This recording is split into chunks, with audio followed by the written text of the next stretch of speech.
Hello बच्चों। देखिए, आज का हमारा टॉपिक है कूलाम का नियम क्या है। कूलाम का नियम आज हम सीखेंगे। तो कूलाम का नियम सीखने से पहले हम थोड़ा सा बैठ जाते हैं, जो 9th में और 11th में पढ़े होंगे कि न्यूटन का सर्वात्रिक गुरुत्वाकर्षण नियम क्या है। यदि न्यूटन का नियम हमें थोड़ा पता है तो कूलाम का नियम सीखने में हमें बेहद आसानी होगी। तो आइए हम थोड़ा सा देख लेते हैं कि कूलाम का सर्वात्रिक नियम क्या है, सॉरी न्यूटन का सर्वात्रिक नियम क्या है। तो न्यूटन ने अपने नियम में ये निकाले थे कि यदि दो द्रव्यमान हैं m1 और m2, इनके बीच की दूरी यदि r है तो इनके बीच लगने वाला सर्वात्रिक गुरुत्वाकर्षण बल, ये सर्वात्रिक बल जो होगा अनुक्रमानुपाती होगा इन द्रव्यमानों के गुणनफल के। तो यह अनुक्रमानुपाती m1 और m2। दूसरा क्या, यह अनुक्रमानुपाती इनके द्रव्यमानों के बीच की दूरी के वर्ग के व्युत्क्रमानुपाती होगा, यानी 1/r²। अगर संकरण 1 और संकरण 2 ले लेते हैं तो यह अनुक्रमानुपाती m1 m2 r²।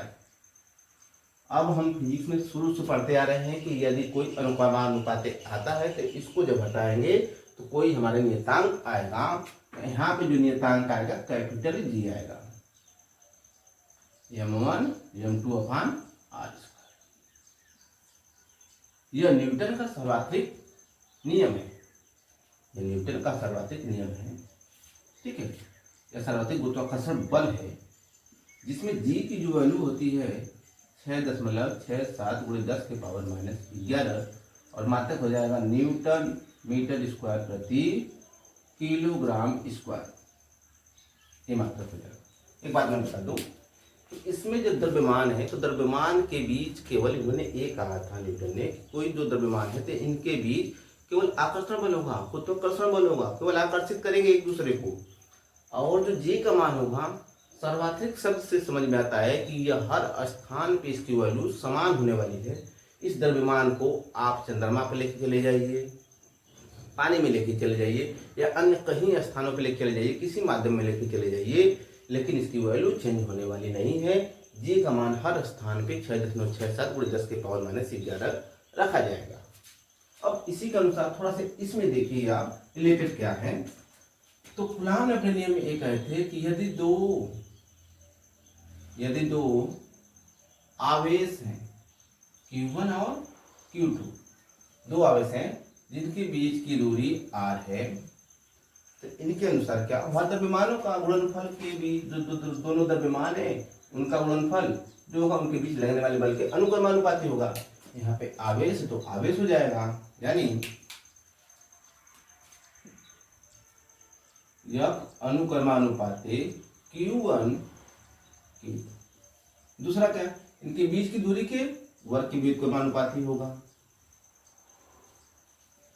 अच्छा, एक चीज यहाँ पे गौर करिए, आप देखिए ध्यान से, यदि इसमें यह वैल्यू बढ़ाएंगे तो ये वैल्यू घट जाएगी व्युत्क्रम में, या इसमें ये वैल्यू बढ़ाएंगे तो ये भी बढ़ जाएगी। अनुक्रमानुपाती में अगर एक को बढ़ाएंगे तो दूसरा बढ़ जाएगा, व्युत्क्रमानुपाती में एक को बढ़ाएंगे तो दूसरा घट जाएगा, ये इसका मतलब है। ठीक है, अब आप कूलाम के नियम को ऐसे भी कर सकते हैं, अगर लिखना चाहें तो आप लिख सकते हैं कि कूलाम के नियम अनुसार किन दो आवेशों का गुणनफल या स्थिर दो आवेश का गुणनफल उनके बीच लगने वाले बल के अनुक्रमानुपाती होता है तथा उनके बीच की दूरी के वर्ग के व्युत्क्रमानुपाती होता है। ऐसा आप चाहे तो लिख सकते हैं। अब यदि दोनों समीकरण को मिला दें, समीकरण 1 और समीकरण 2 से, तो क्या मिलेगा, यह अनुक्रमानुपाती Q1 Q2 1/r²। तो यह अनुक्रमानुपाती, सॉरी यदि हम इसको हटाते हैं, इस अनुक्रमानुपाती हटाएंगे तो इसका जो नियतांक आएगा K Q1 Q2/r²। यह जो है कूलाम का नियम है, यही कूलाम का नियम है, F बराबर K Q1 Q2/r²। अब आप देखिए इसमें कि K क्या है, आखिर K क्या है, तो K जो है के नियतांक है, के नियतांक।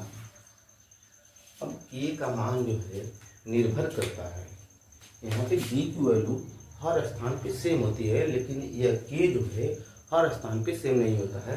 अगर इसका माध्यम बदल गया, आवेश हम किस माध्यम पे रख रहे हैं इस बात पे डिपेंड करता है कि इसका मान क्या होना चाहिए।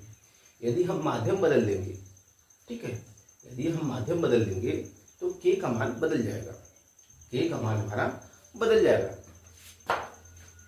तो अब देखिए, एक निर्भर किस पे करता है, के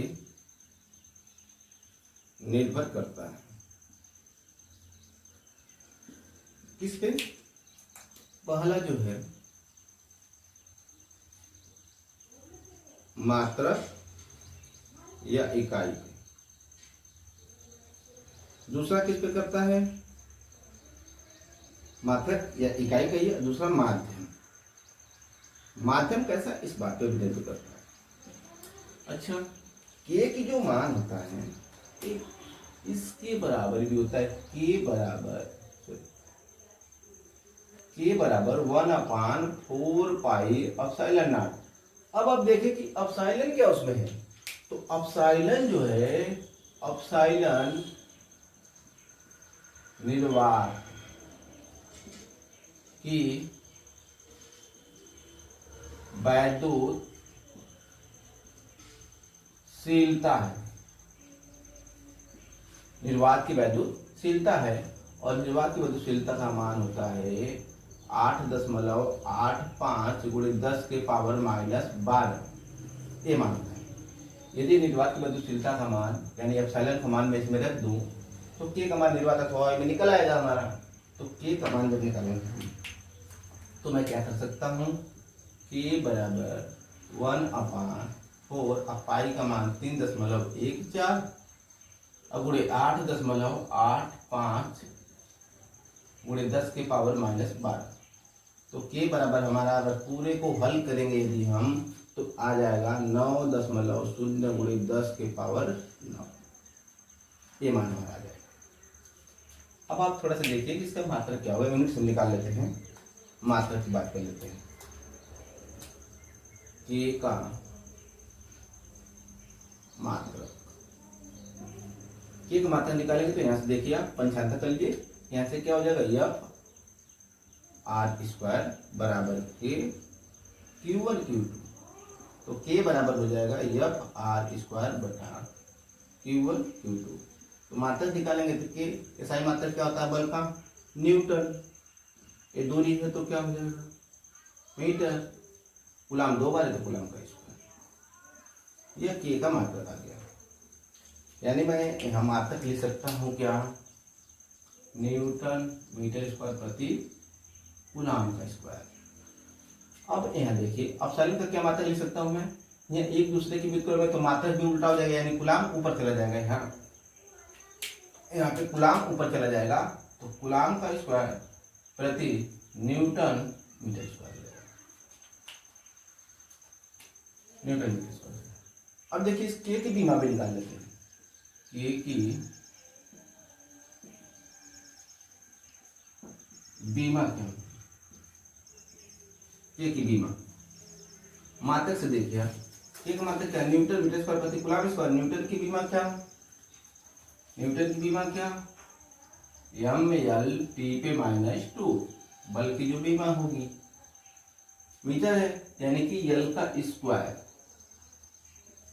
यहाँ क्या है कूलाम, कूलाम का मतलब Q बराबर I × T, I मतलब A, T का मतलब टाइम, यानी T हो जाएगा।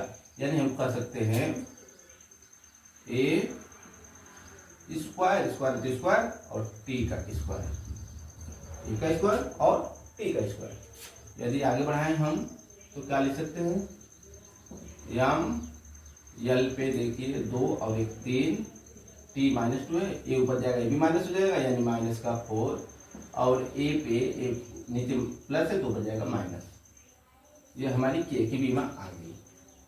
यदि मैं इस तरह से एप्सिलॉन की बीमा लिखूं तो भाई मात्रक उल्टा है तो बीमा भी उल्टी हो जाएगी, यानी कहने का मतलब एप्सिलॉन की जो बीमा होगी, बीमा यह हो जाएगी m के पावर -1, और जहाँ माइनस है वहाँ प्लस लगाई, जहाँ प्लस हुआ माइनस, तो -3 हो जाएगा यहाँ, t पे माइनस है तो 4 हो जाएगा, और a पे माइनस है तो 2 हो जाएगा। ये एप्सिलॉन की नीयम है। अच्छा देखिए एक चीज़ कि यदि आप चाहें तो इस सूत्र को दूसरे तरीका से लिख सकते हैं। कैसे? ये भी सही है, लेकिन अगर आप चाहें बुक में जो आपका दिया होगा, हो सकता है अलग दिया हो, तो आप लिख सकते हैं यह, और k का मान यह रख दीजिए या a रख दीजिए, कोई भी रख सकते हैं। तो चलिए 1/4 pi epsilon not Q1 Q2 upon r², ये हो जाएगा। और बल है तो इसका मात्रक न्यूटन होगा। इस तरह से भी लिख सकते हैं और इस तरह से भी लिख सकते हैं। 9.0 × 10 के पावर 9 Q1 Q2 अपान r²। आप इस दोनों में से कोई भी लिख सकते हैं, कोई भी लिख सकते हैं। ये भी न्यूटन का नियम और ये भी न्यूटन का, सॉरी, कूलाम का नियम, और ये भी कूलाम का, ये भी कूलाम का, जो चाहे आप लिख सकते हैं।